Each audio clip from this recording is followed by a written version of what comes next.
You're such an asshole. AnswerConsulting.com. Go there if you got questions, which apparently a lot of people do. Why am I tired? Well, I thought I'd have a weekend off, but no. I'm everybody's bitch this weekend. Clary! So I took your advice you gave me the last time I requested your services and married that girl. It was absolutely the right decision. Thank you for that. Well, I am pretty smart.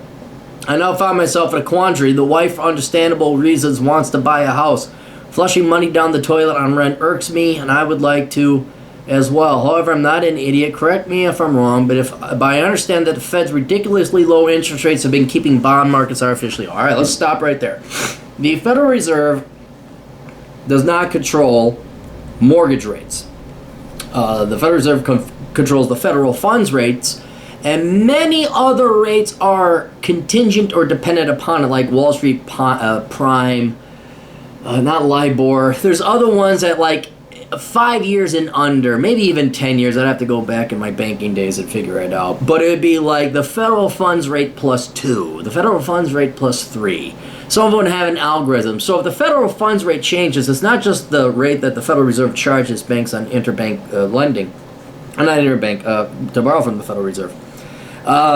It also has this cascading effect on increasingly longer maturities of types of mortgages, but it does not really affect 15 to 20 year mortgages. Now it could, back in the olden days, like ARMs, if you remember those from 2006 or so, 2005, that could have had, but that's so long ago I can't even remember if federal funds are. So it doesn't happen there. What is happening with the mortgage rates now, why mortgage rates are so low, it's because there's no fucking demand to borrow the money.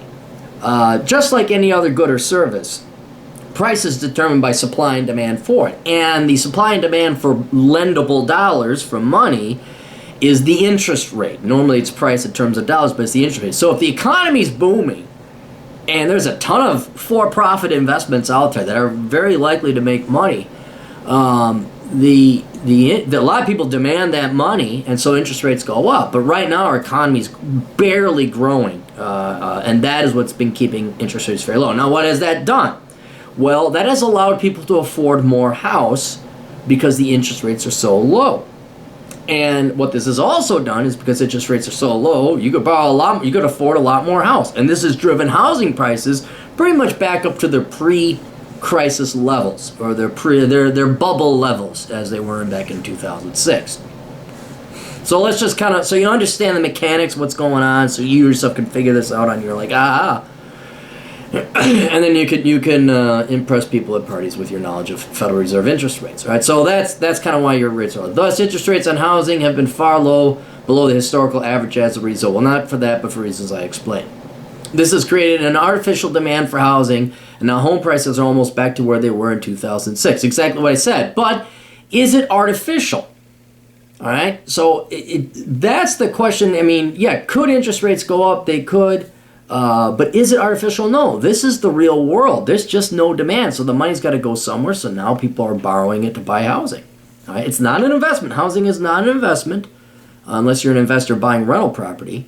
So I think unless we have a booming economy, in an ironic sense, if Trump actually were to lower taxes, especially for the repatriation of about the $2 trillion out there, and like start cutting business taxes, and we start having like a booming economy, that ironically could be the worst thing for housing prices, because then people would start demanding, businesses would start borrowing money, that would drive interest rates up, and all of a sudden people can't afford those houses, and then housing prices may go down. So I understand you're concerned you buy a house and the housing prices might go down. On one hand, it seems desirable to wait until the bubble inevitably bursts and try to buy a house cheaply. On the other hand, interest rates on loans are bound to go up. Well, how do you know that? We don't know that. So if home prices don't drop enough, I could end up getting robbed by the overpriced interest rate. I just saw today that the bond market is already moving in that direction as deflation hits. Well, that doesn't make any sense why the bond market would move to higher interest rates if deflation hits. Deflation would lower the interest rate base that causes inflation or interest rates. So it should go. So, and I've seen these articles have been up there forever. You want to know? You want to look at the 30-year mortgages? Look at the rate. Look at the charts. It was like this when I was younger than you. Then it went down. It's just been down there ever since about 2000. I know real estate values are entirely location dependent.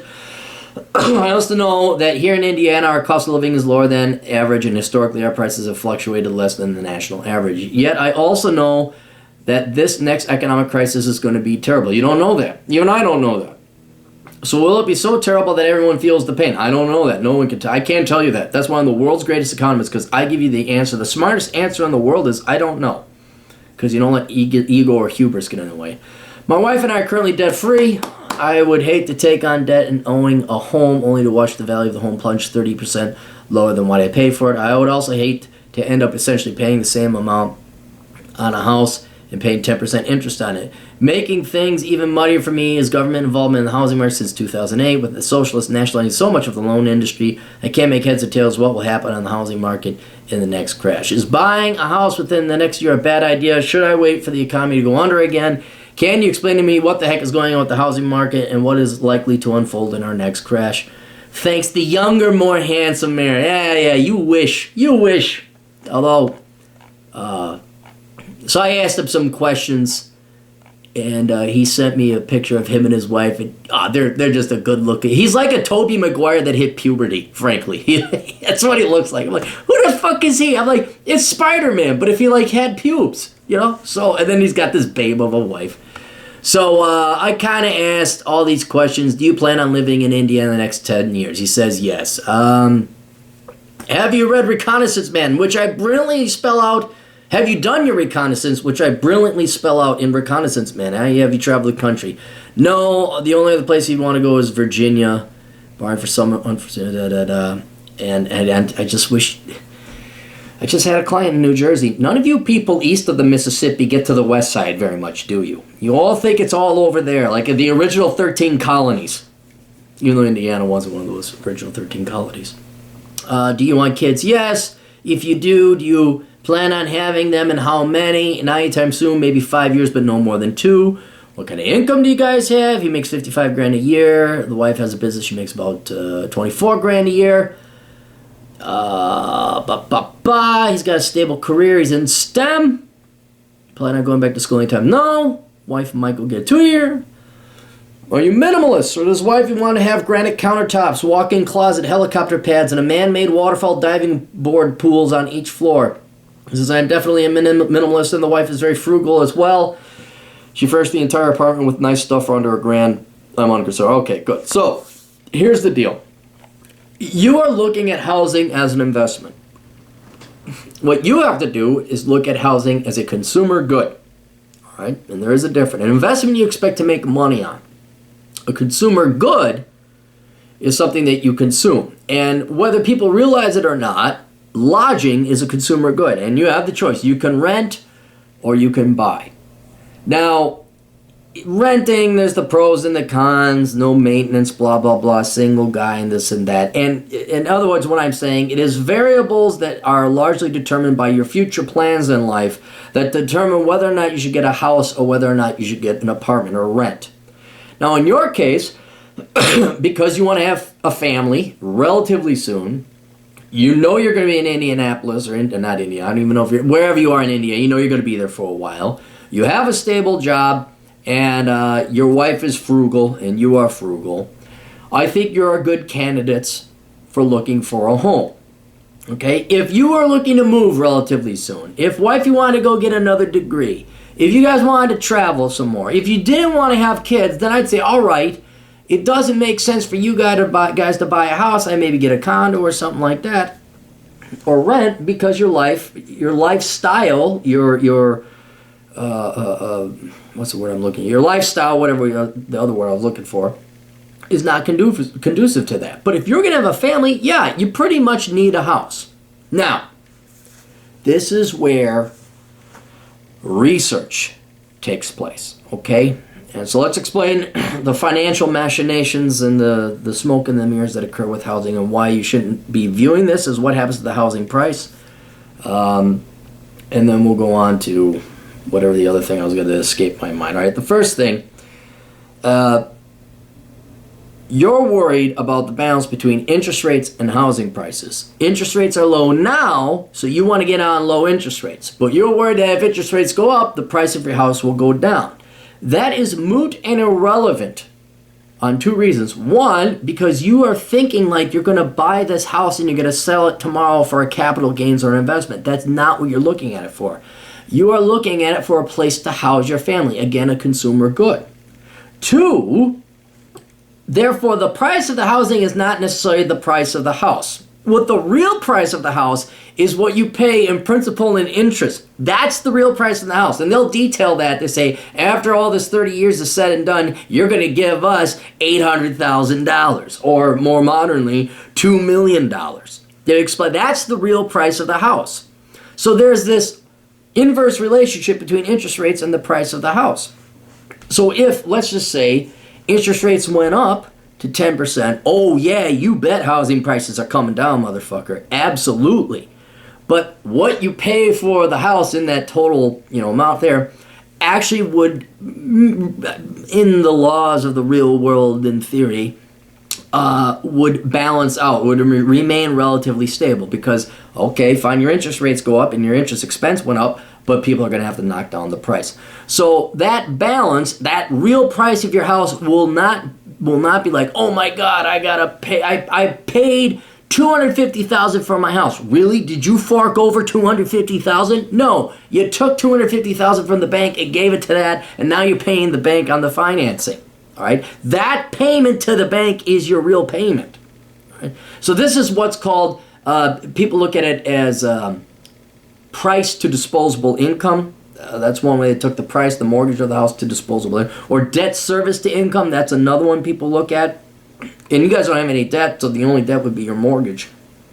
So that is the true price of the house, is what you're paying on your mortgage, because the interest rates are very low, okay? So I would not worry too much about what the fluctuations are between interest rates and housing prices. I say, hey, interest rates are pretty low. You may want to lock in. But more importantly, you guys are the perfect candidates for having a house because it's most conducive to your lifestyle. Okay? So then this puts the entire onus on doing a ton of research up front and making sure you buy the right house. So this I detail in Bachelor Pad Economics. You can read the housing thing, but this is going to be your largest purchase, so you're going to want to research the motherfucking shit out of this. You want to research property taxes. Make sure that you're not going into some liberal shithole where they jack up property taxes. You want to make damn sure you're not on the fringe of the inner city or someplace that in 10 years you're going to have a shit ton of diversity and crime and bullshit happening to you. This is happening to a town called St. Louis Park on the Twin Cities, where there's this freaking shit show happening at their high school. So you don't want none of that, okay? You want to move to a place that's safe, away from crime, low property taxes, and you do not want to buy more house than you need. Buy a house that has, 2-3 bedroom. One for you and the missus, one for each kid when they get a little bit older, and then you will stay in that fucking house. Okay? And then after 10 years or 20 years, it ain't going to really matter what happens to the price of the house, because over time the price will go up. Fine, if you want to sell it, okay. But your goal is to live in that house. That's your goal, and to raise your family in that house. And if you pick the right house, we're looking 30 years out, 40 years out. That's what we're talking about. That's how we're looking out. So you say, okay, is this a safe neighborhood? You go to the excerpts, maybe buy a small little house with a bunch of land around it, and then as the suburbs start to develop out, you start parceling that off. That's maybe another investment thing down the road. But okay, is it safe for my kids? Is it close to work? Does this make our life work? So there's a ton of things you got to research about. Is it not in a leftist shithole with nothing's too good for our public school children? Jack up the taxes. That's the kind of stuff you got to look at. So there's a ton of variables, which is a completely separate topic.